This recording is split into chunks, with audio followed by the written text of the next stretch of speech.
What? Cyberpunk what? Cyberpunk 2077 told me implant weapon technology. Not good. It's weird too because they use tarot cards. It like little connection it left to spirituality that they had. Also, I think removing parts of your body is removing part of your internal tools. Like you hear stories of people getting transplants or some organs and they either start getting memories or happens to the last person. Yeah, that's real actually. Let's talk about that. Let's talk about that because ultimately, there is no such thing as losing connection to spirituality or getting less spiritual. That's an illusion that we've experienced because we can feel disconnected, but at the end of the day, you are not truly disconnected. Even if we replaced all of our body parts with mechanical parts and we became cyborgs, we would still have a spiritual connection because we exist, period. As long as you exist, you are connected to source. And it doesn't matter what level of consciousness you're at, you can still connect to source. If we went to a cyberpunk type society, we wouldn't really lose our soul. We would just be expressing it in a different way. Now, my spirit guides want me to emphasize that that's not the way we want to go. We don't want to express our soul in that specific way. Certain souls do want to incarnate in a cyberpunk society, and like different robotoid beings. Um, there is power in that, and there is an experience. There's a whole market for that experience, but that is not what Earth is supposed to turn into. Earth is not supposed to turn into some crazy cyberpunk shit where we're replacing all of our body parts and we got the Neuralink chip and we're hacking each other's minds. That's not where we're trying to go with this. We want to stay kind of rooted and organic with it. That's why we're super big on nature as human beings. Um, so let's go solar punk instead. Mwah. I love that. I love solar punk. I wish, well, I'm not even gonna say I wish because this is something that I've been waking up to recently as well. Especially if you live in like a suburban area, which I do. We truly don't live in human societies the way we think we do. We don't even live outside of nature. Like we literally live inside of nature.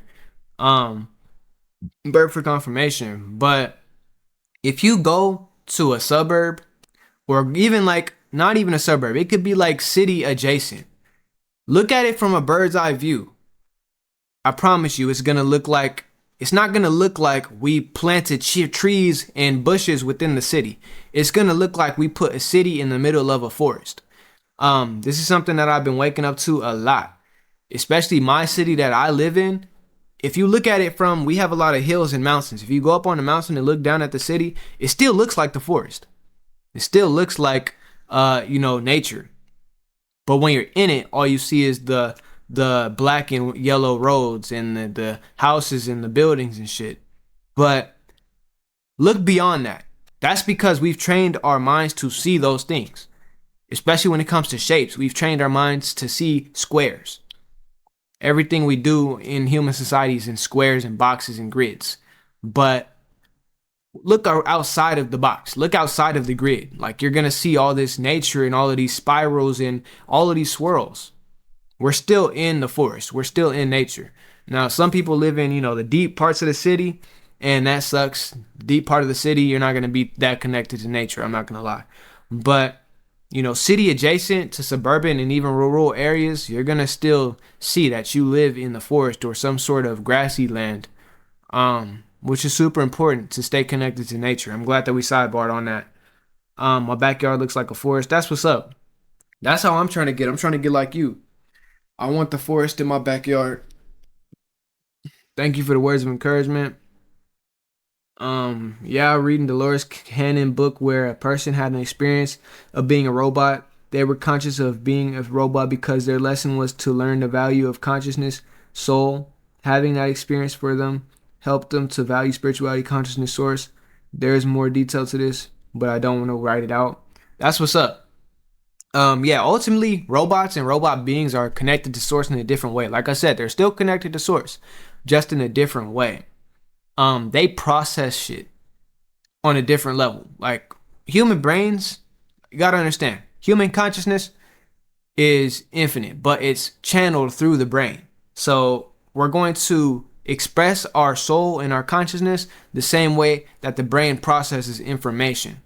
Now, the human brain processes a lot of information, but it has this feature where most information gets processed in the background.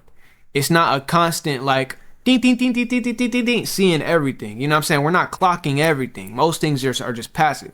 Robots are not like that.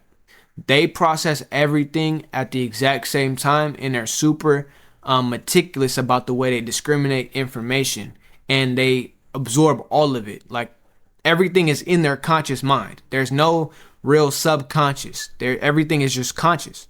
You know, um, and that is a I'm not gonna say it's a different or a bad way to live, but having the balance of the conscious, subconscious, and unconscious minds is super important to the way that our souls incarnate in the physical. There has to be a certain level or a tier list, or else we're not gonna be able to accurately uh, determine or discriminate between different sets of information and how they relate to the greater scheme of reality. That's why robots can seem as if they're disconnected. They can seem or disconnected from morality. They can seem disconnected from the things that we view as making us human, because they're being super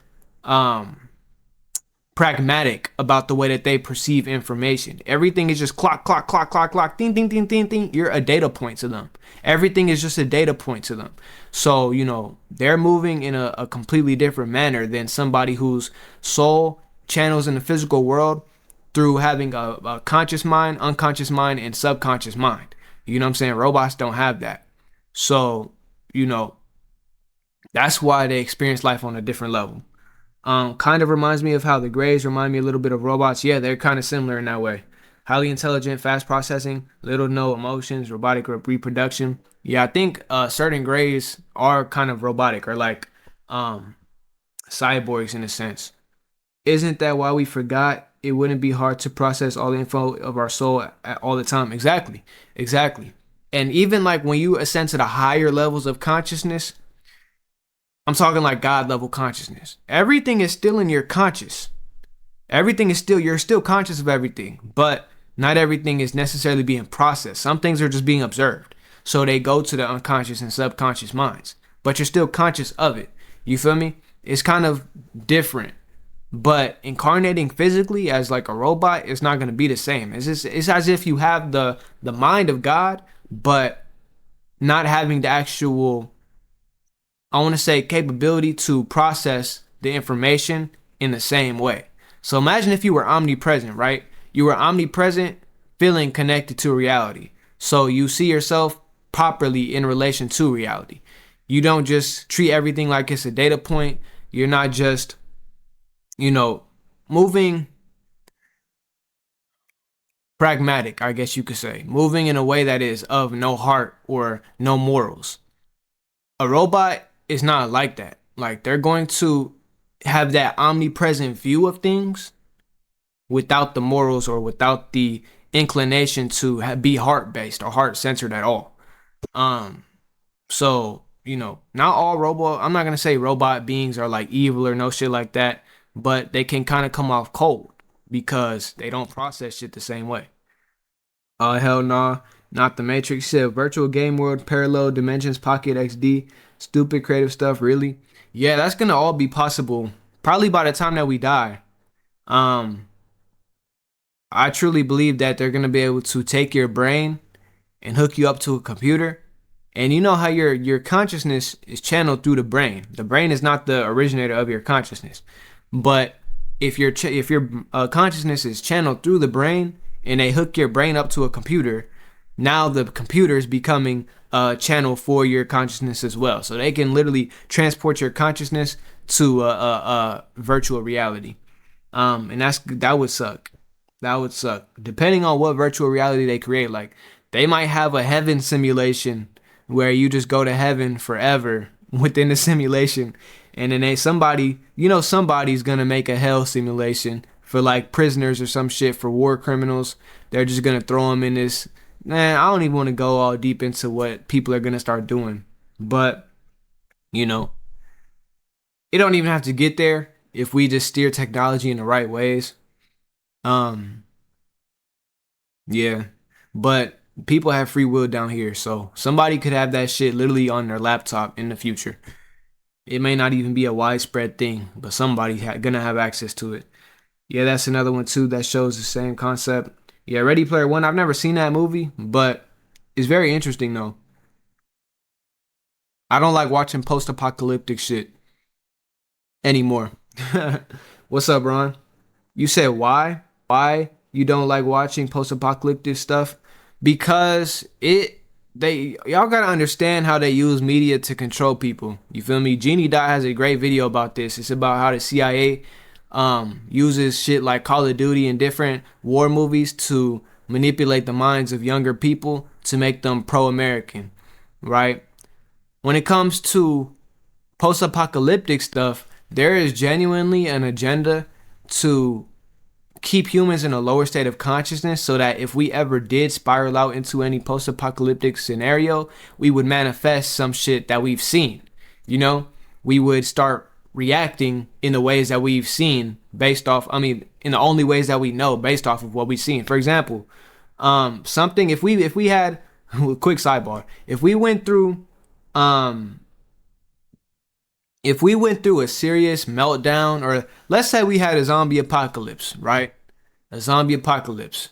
That's one of the most far out wild things, but that seems to be a fantasy that is within our collective consciousness. Zombie culture is super prevalent in our collective consciousness, and it's not even just a immediate thing. This is a spiritual thing, which I can go into later. But let's say we did have a zombie apocalypse, right? The same things that we've seen on shows like The Walking Dead or The Last of Us would be the same things that people end up doing because they've seen those shows. That's all they know. So immediately people would click up, people would start creating their own colonies, people would start trying to control all the resources so that they could have the most power and influence over the post-apocalyptic wasteland. And then basically it would be, instead of nuclear war, we will be fighting with sticks and stones. I think there's a quote about that. But, that's why I don't like post apocalyptic content and media, because it goes against the evolution of consciousness. It goes against what we are even here to work for. You know? Um, that's why I don't like watching post apocalyptic stuff.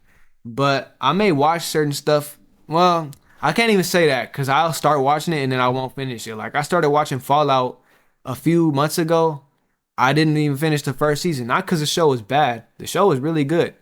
I just don't like seeing post apocalyptic shit. um, what's up, Star Spirit?